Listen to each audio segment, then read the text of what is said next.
Hey, welcome back. I'm Stewart Foley, and this is the InsuranceAUM.com podcast. We're the home of the world's smartest money, and today we're talking about real estate, specifically home builders, and the key themes shaping 2025, affordability, land-light models, and demographics. And to help us understand what's really going on in the markets, I'm joined by Robert Clark, who's a repeat guest. He's the Chief Investment Officer and founding partner of Domain Real Estate Partners. Robert oversees, and I know you go by Bob, you oversee all the investment decisions for Domain. You work closely with their home builder partners. This is your world. You've also co-founded DW Partners and were a portfolio manager at Brevin Howard. And you also were at Morgan Stanley.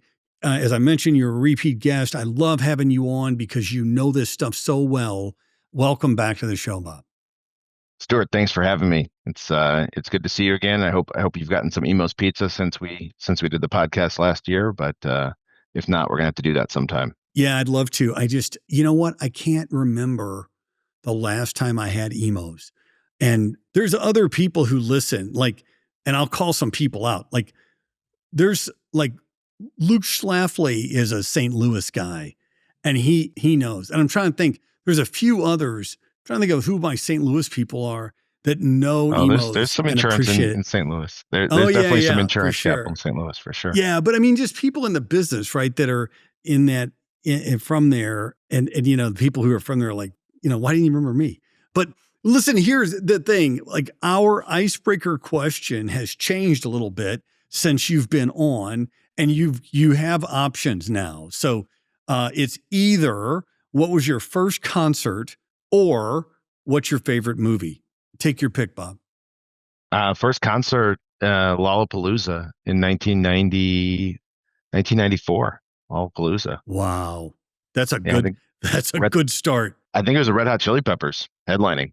Wow. That's cool. That's a great show. A great time in Chicago. People come out for that in droves, and it's still going strong. It's good. So let's get into it, right? So coming into the year, first of all, I think it would help people to know that if they don't know Domain and what you do, can you just give us, you also run the firm, so you're not only an investor, a CIO, but you're also running a business. Can you give us the high-level overview on Domain just to kind of get us started? Yeah, absolutely. So Domain Real Estate Partners, we launched in 2015 and really we're solely focused on the U.S. home building space. So we partner with the for sale people who build and develop new housing communities around the U.S. We own a little over 100,000 residential lots around the United States on behalf of our builder partners. So we're really their financing partner. They're going to build and sell homes, but we come in and help them finance land and land development. And yeah, the business, really is focused on strategically just that industry and understanding deeply what their needs are. There's a lot of complexity in land development. There's a lot of complexity in a lot of real estate verticals, but Domain Real Estate Partners is solely focused on the for sale housing markets in the U.S., which ends up being a very local business, but the kind of needs of home builders across different geographies and different strategies rhymes. And so we've kind of developed products that focus on them. We have a little over $4.7 billion invested and have done a bit over, I think we closed our 600th deal last week. Good for you. Congratulations. That's a lot of deals. Yeah, it's a lot of communities. Putting up, it's actually a great space with a lot of people that they're in this industry. They tend to stay. It's a really excellent industry to engage in and has been very rewarding because at the end of the day, it's also fairly tangible. So, if you work on some esoteric area of finance, I think you go to a cocktail party, you're really not supposed to mention work. And if you work in housing, it's at least something people know about. It's tangible. They understand it. And it's usually of some interest to people what house prices are doing, why they are what they are, why have we had so much trouble developing more housing as a country? Because we clearly have had a housing shortage as evidenced by what house prices have done the last 5 years, especially during the pandemic. So, it's become more of a political issue as well. So it's actually a really rewarding area to work in and some really great people in the industry. Coming into the year, mortgage rates were still elevated, although they've come down a little bit. Affordability seems to be a major challenge for the home buyer. Can you talk to us about how the market for new housing is faring here in 2025? Yeah. It's mortgage rates continue to be kind of the most topical item in terms of potentially what could unlock more demand for housing. Housing affordability is the main challenge. We hit a few years back 6 times median home price to median household income, and that's really a historical anomaly. And since then, home prices have kind of gone sideways, and we've continued to have positive income growth, and so that ratio is improving. We're kind of on the path of what looks like a soft landing coming off of the really high home price increases we had in 2020, 21, and 22.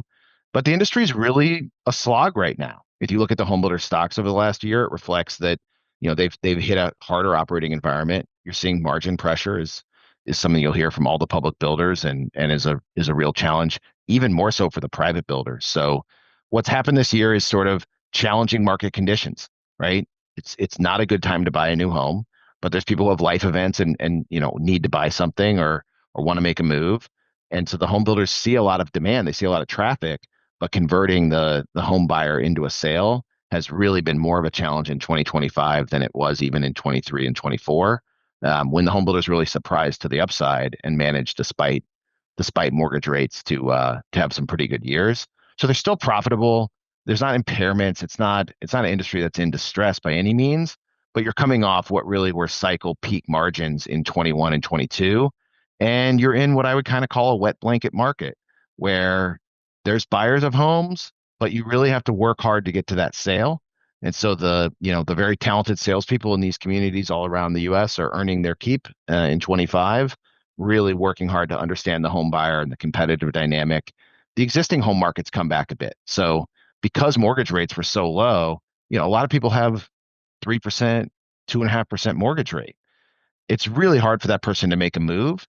And so, you've had a bit of mortgage lock-in where the existing home market's been depressed. The new home builders have really taken advantage of that and captured some market share, but we've seen listings come back up. So nationally, you're not nearly as depressed in terms of the existing home market competing, and it's kind of been a slog. So margin pressure, not a distressed environment, but they're also adjusting their business, right? So they're still buying new land, they're still operating their business, but they've cut back a bit on starts, and that's something I think starts are down about 4% year to date. And Lennar had really been the outlier in terms of aggressively continuing to put product on the ground. Lennar came out in their last call and said they're still going to keep building, but they're gonna be rational about it. And I think they cut their delivery target for the whole year a meaningful amount, and that was very well received by their competitors who had been maybe a little chippy about Lennar's strategy to pretty aggressively pursue a volume target. So yeah, tough conditions, but kind of in the process of what looks like a soft landing and a reasonable outcome. And as a credit investor in the space, yeah, we do not have anything, like nothing is on credit watch list. There's no defaults in the portfolio. It's smooth sailing from a credit perspective, and that's reflected in credit spreads in the space as well, which continue to be at the lows despite the margin challenges. Yeah, it's interesting. I mean, when you look at houses today, the cost of what it's listed at, given the run up in home building supplies, is like you can't build it for what it's sitting there for, right? And I'm sure that that's created some pressure on the home builders that you're referring to. We hear fears of bubble in AI, concerns around tech valuations, but there's a risk that home prices could correct due to these factors as well. How do you assess that? Yeah, it's interesting, right? Like they're very different dynamics. So, things like stock prices and you do hear concerns, especially as a credit investor, you're sort of paid to think about what could happen and what could go wrong. You're not really oriented towards all the things that could go right. Home prices are incredibly stable, right? If you just think about the depth and size of the housing market, it's really hard to have home prices move dramatically. The appreciation we saw in 21 and 22 was really extraordinary. And so we hear a lot of talk, and you sometimes see these charts get sent around on the social media apps about, comparing home prices or what home prices have done compared to the housing bubble that we had in the early mid 2000s. It's just such a different market, and you really don't have the setup for a massive decline in home prices. So when I call it a wet blanket market, that's to distinguish from something that's like a bubble or something that needs to crash, right? Something that's heading off a cliff. It's really not the right verbiage for home prices. we have a huge amount of home equity in this country. The people who own and occupy their homes, they're not speculating on homes. We don't have the person who owns 10 homes and is trying to flip them. You don't have mortgage credit quality where it was in the previous bubble. It's probably the biggest factor I hear from institutional investors is, we just don't see a mortgage credit quality problem. So it's interesting. We're starting to see some of these businesses in the paper, like, the subprime auto lenders. You had the fraud with the auto supplier business that filed. And so people are topically very interested in where there'll be cracks in the credit system. US housing mortgages, I don't think that's the place to look for cracks in the credit system. I mean, it's one of the safest credit investments in terms of just how it's structured, the amount of underwriting. You often don't exactly repeat the sins of the prior cycle. So if you look at, what was at the heart of the housing bubble and the financial crisis, mortgage credit was right at the heart of it. Well, what did people come in and regulate and change and attack? And where institutions been focused the last 10 years, mortgage credit quality is really pristine right now. We have a huge amount of home equity. So what it would take for home prices to really crash is an amount, real liquidation flows in housing. If you needed to sell 8 million homes pronto, home prices would go way down. It's just really hard to generate that kind of liquidation flow when you don't have a credit problem, because even if the unemployment rate goes up, you know, people have home equity, they have other financial resources. You just don't create the kind of selling pressure you need to have things go down. In terms of, AI and the macro and all these things, that's just such a different world and different environment. I think people should, when they look at housing, and a lot of, I think, institutional investors have developed this thesis that they do understand the strengths of the US residential housing market and its merits as an investment. And that's part of how our business, grows and thrives, is that a lot of institutional investors have developed a pretty core conviction around US residential. That's good news from my perspective. That's music to my ears as far as I think that's and I agree with your assessment. I think it's all of that makes sense, right? So when given the backdrop of the market, how are home builders managing their businesses, right? What's new in the sector and maybe a look at what's coming? Yeah, I mean it's a challenged operating environment. So a lot of the large public home builders would like to grow, but they also need to be aware of conditions on the ground. And so one of the big themes that we've seen in home building is people thinking about their land strategy. And that's where we really partner with the home builders, is instead of just buying land, working on getting it developed and then eventually building and selling homes, can they work with a financial partner who holds the land for them, ultimately capitalize that sort of interest cost to the land when they buy a finished lot, and then can just build and sell a home on what is, I think, average cycle time in the United States is 4 months to build and sell a home. Well, that's a really naturally very good business for them. And so we've seen a lot of home builders actually head towards what you'd call a land light or asset light strategy, in which they work with a financial partner that finances the land and land development for them. That's what Domain does fundamentally. Some of the home builders don't want to use the financial structure, and they actually want real operating land developers, people who go out and entitle and land themselves. They want them to be their land partner and take all the risks involved in land development, versus just a financing structure. And so you see some of the builders like D.R. Horton and NVR that are very focused on truly having land partners that develop inventory for them and aren't just a financing partner, versus firms like, Lennar has led the way in sort of a more financial land light strategy that they pursued. A big thing that happened this year is Lennar completed their transition to land light, and they spun off Millrose Properties in the first quarter, which is a public REIT that does land banking.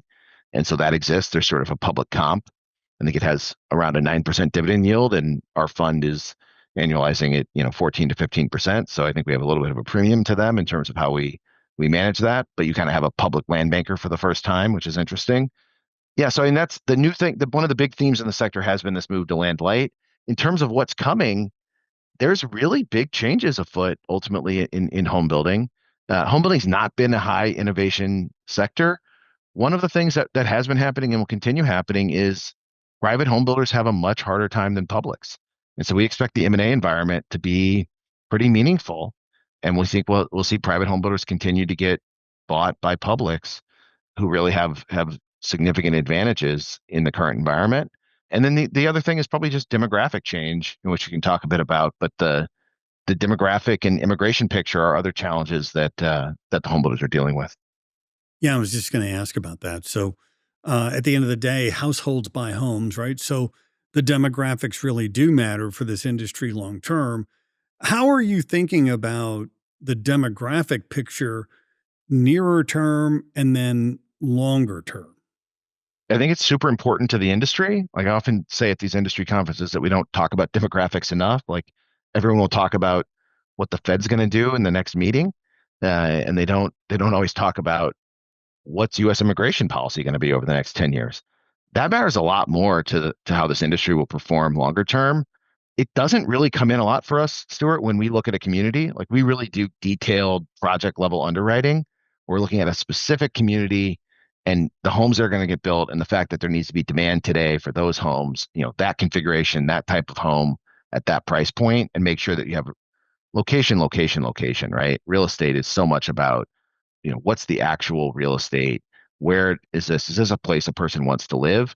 But as much as that's what matters at a single investment level, at the industry level, household formation is really the massive macro variable, almost even more than unemployment. Unemployment will drive the cycle of when nobody's going to buy a home, when they're worried about their job.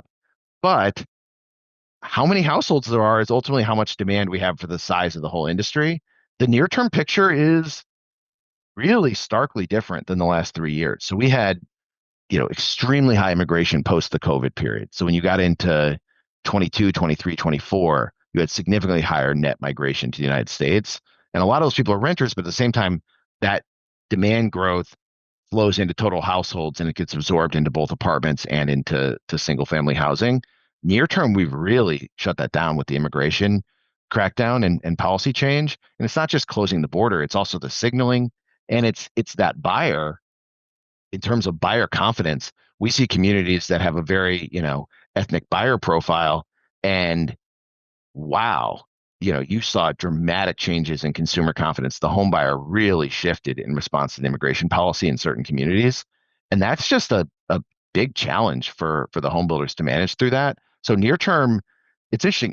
The immigration policy change has created a lot of discussion, and the tariffs created a lot of discussion of would you have cost push inflation? We've really seen no cost push inflation, right? Building products went up in 21, 22, and we actually have home builders beating their pro formas on vertical construction costs this year, where I spent tens and tens of hours with our investors talking about analyzing the potential impact from tariffs. And then tariffs were an event for consumer confidence, and they were not an event on the cost side. The immigration policy has really affected, Florida and Texas are the weakest two markets. The best places for home price appreciation are actually the places we didn't build as much housing. Places like the Northeast are doing very well. Net migration flows like Portland is positive 2%. Like that's wild, right? So to have Florida be so weak in terms of migration trend is a really sharp reversal of what's happened the last few years. Ultimately, Florida and Texas, I think longer run, the demographic story will play out very positively. But near term, they're very challenged. And longer term, I think this country's demographic picture is challenged, right? Births, deaths is about 500,000 people per year positive. That will go negative in the next 10 years. And from there, it doesn't really seem like that will naturally reverse. So the United States will be wholly dependent on immigration for net population growth. That's a very different environment, both in the home building industry, and I think it has consequences as investors look at sort of many different businesses, right? We're so anchored to thinking about growth as sort of just baked into the cards of the US economy. We've never had a situation in the US where you could forecast births, deaths were going to be sustainably negative. And so, yeah, I think immigration policy will be a massive, they say, demographics are destiny like that. That's also going to be immigration policy is going to determine a lot of the outcome, both in terms of, the debt picture and the fiscal side. An industry like home building is very much right in the crosshairs of that. Doesn't really affect what we do, right? Our investments are kind of 4-year amortizing investments, and we underwrite particular projects. But at the industry level, I think it's a very big question, and there's certainly some near-term challenges as well. So it's interesting. I want to dig in a little bit more on land banking, that's your firm, what it does. But I also want to talk about what it doesn't do, which I just want to clarify so that people know. But what's the outlook for land banking? And is it something that we should hear something more about. It makes total sense to me that a builder, a big publicly traded builder, would want to be, it seems to me, land light. That makes sense to me from a capital requirements to fund all that building. But I want to be clear here, Domain does not do the developing, the land development. You're financing the land development and the lots themselves. Is that, if I got that right? Yeah, that's exactly right. So, and it's exactly the capital intensity. I mean, part of the reason we like building a financing business in the home building space is it's not an industry that doesn't need money. It's incredibly capital intensive to buy land, build the civil construction of the site. So our dollars are used to acquire the site, to build the civil construction of the community. So think of things like streets, sewers, wet and dry utilities, landscaping. We fund all of that. And then when it's actually time to build and sell homes, that's really a consumer facing business, right? Like you go in and you look at the model homes and talk to the salesperson, you buy a new home in a suburban community. That business is where the home builder naturally generates revenue, sees their gross margin. But they started that project maybe 3 or 4 years ago. They might have been entitling it for years before that. And so they're really running the operations. They identify the land to acquire. They acquire the land, put it under contract. They hire the engineering firms that do the civil engineering of the whole site. They oversee the work. Even the home builders, though, when you talk about who they don't own bulldozers, right? The home Right. builders themselves hire contractors and subcontractors. So the division of labor is pretty interesting to follow when you look at an industry. Like, what exactly do you do? And then what do they do? And then even they don't do it. Like, who's the guy that swings a hammer and actually does a thing? Like, who employs the electrician? And you're like, oh, those are the trades. They don't work for the home builder either, right? They don't have electricians on staff. They subcontract out to electricians. So, home builders are in some ways you can think of them as the developer, the arranger, and the person who's managing the risk, managing the timelines and the contractual arrangements. And so, yeah, I mean, I do think that the land banking strategy is not a small part of how the home building industry is going to operate. Like, it's funny, we talked to one of the large consultants in the space, and he used to always act like land banking would at some point have some huge problem, right? And so John Burns is sort of one of the top consultants, has built a wonderful real estate consulting firm. But I used to give him trouble. He would get up at his conference and kind of say, I don't know if the land bankers are going to blow up, right? And then it was always framed so negatively, as if like, I don't think they're holding the bag. And I'm like, that's such a negative framing for what we're doing. Nobody says this about hotels. Hotels in the United States, people might not know, but there's somebody who owns the land and owns the building in the hotel, and they generally lease it to an operator. Like Marriott doesn't own all the Marriott hotels. Marriott operates the hotels. There's a company, Host Marriott, that owns the land and the building, and they lease it to the hotel operator. Well, nobody who looks at the hotel industry says, oh, well, when are these whole operator versus when are these people who own the hotels, when are they going to blow up? Right? Like, it's just a transformation that happened in terms of how the industry is organized. And I think that's what's happening with land banking. I would argue that we are in the early stages of a transition of home building, which is really two businesses glued together. It's a land and land development business glued together with a customer facing home building and home selling business. And I'd say those two businesses can to some extent separate. And in fact, I'd say historically, if you look at the industry, the people who were building homes and making money building and selling homes, they needed to go and develop land in order to create the supply so they could build and sell homes. Sure. There are other countries like Australia; those are two totally separate businesses, for instance. And so I'd say we're in the early stages of transformation to separating those businesses a bit. And whether it's a purely financial structure like land banking is, or whether it ends up being more like an operating separation, which is more similar to what D.R. Horton and NVR are doing. I don't know if that's known yet. But one way or another, the idea that it has to be an integrated business, I mean, some of Wall Street history, is like businesses get taken apart, putting back together. Everybody should have a Sure. conglomerate. No, you got to take the conglomerates apart. So I don't want to overly act like there's a crystal ball, but my own view, being in the industry, is that we're in a transformation to separating to some extent those two parts of the business. So one of the things we talked about last year was how insurance capital becoming more involved in these financings. Has that continued to gain steam in 2025? And speaking of your crystal ball, what's your outlook for insurance capital in this particular part of the market? Yeah, I remember talking about that. So I think when we were talking last year, we were just working on our first private placement to insurance capital. So that successfully closed at the end of 24. We did a subsequent issuance in 25 in the first quarter, and in the third quarter we closed our first, sort of traditional out of our main finance company. We did a private placement for $200 million of pricing, 5-year and 7-year notes, fixed rate, going entirely to insurance capital. And so we're starting to see insurance capital come in. I've said for a while, kind of at some of these industry conferences, like ultimately insurance capital is the best capital to actually do these sort of complex financings for home builders. They really don't have, it's been mainly banked by the regional banks. And I think, solving that so that insurance capital can invest in the for sale housing market in the really credit protected parts of what's available. That's one of our big goals as a firm, is to engage more with insurance capital. As part of how we originally reached out and talked to you about how to engage with the space. And I think there is a little bit of an education curve, but actually, insurance companies in real estate are incredibly sophisticated to start with. And so they're really quick and can make a decision about what they want to do. Some of it was unlocking, you had to have rated structures in terms of it needs to be capital efficient. And so some of the guidance there has helped in terms of, and then us getting rated, like we got our main fund entity rated investment grade, as well as getting the private placements rated investment grade. And so getting it to be capital efficient has been a big part of unlocking the engagement from insurance companies. But I would say that's kind of a very positive development in terms of what capital is going to be available to the home builders. And yeah, we'd really like to see where that goes, and maybe ultimately some of the things that are traditional vertical financing, meaning financing the actual sticks and bricks of building the home. I think some of that traveling outside of the banking system and sitting with insurance companies directly is a path that we'd like to be a part of seeing if that happens as well. But today where it sits is very limited insurance capital participation. Really did our first transaction in 24 and a couple more transactions in 25.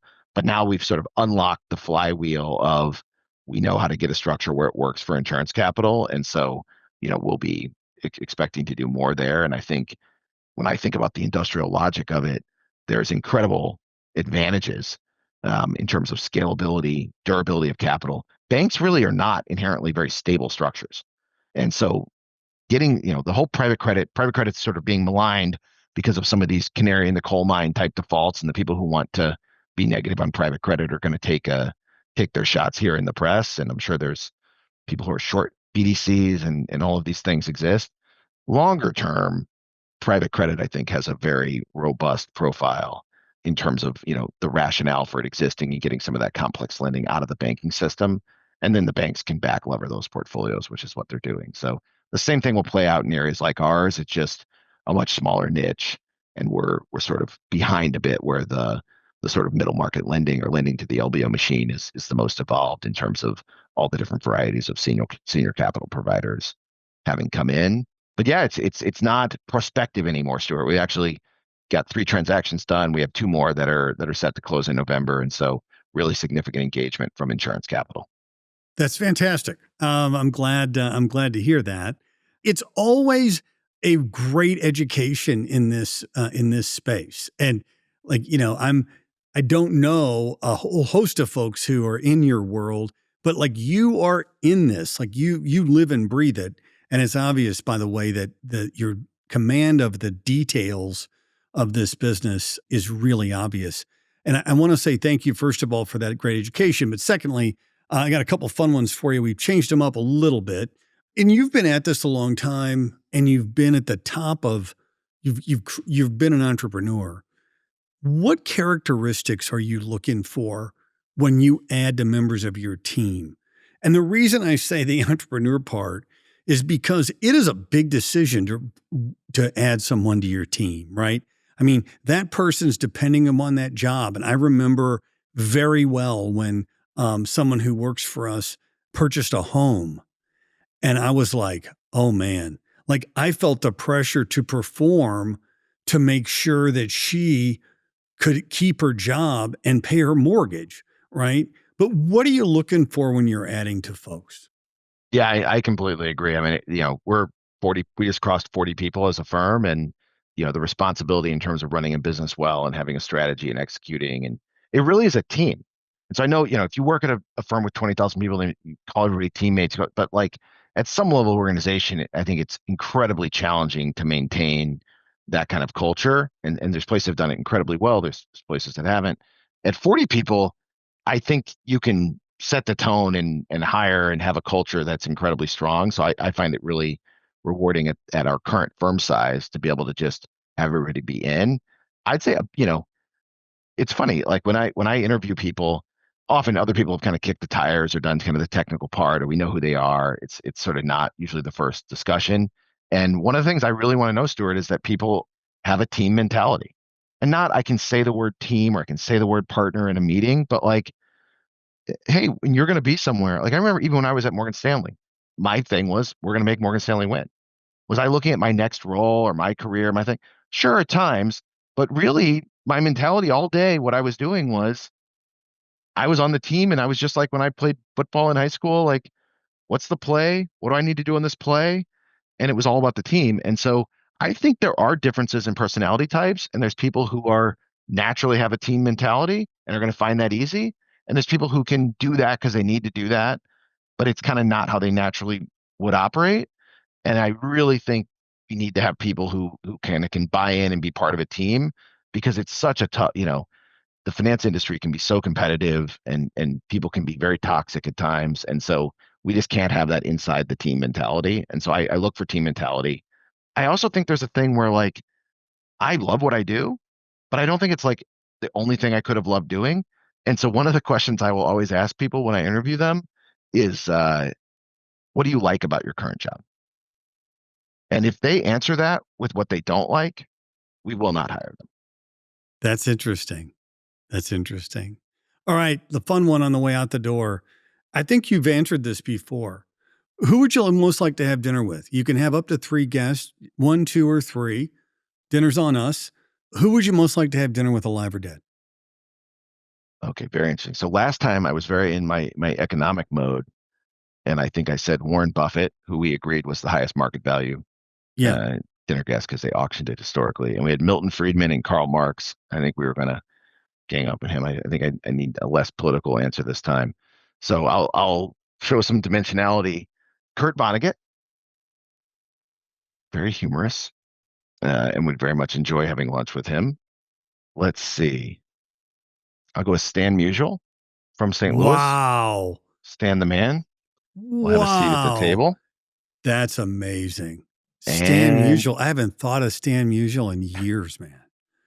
I mean, there's a statue of that guy standing in front of the stadium. It was there forever.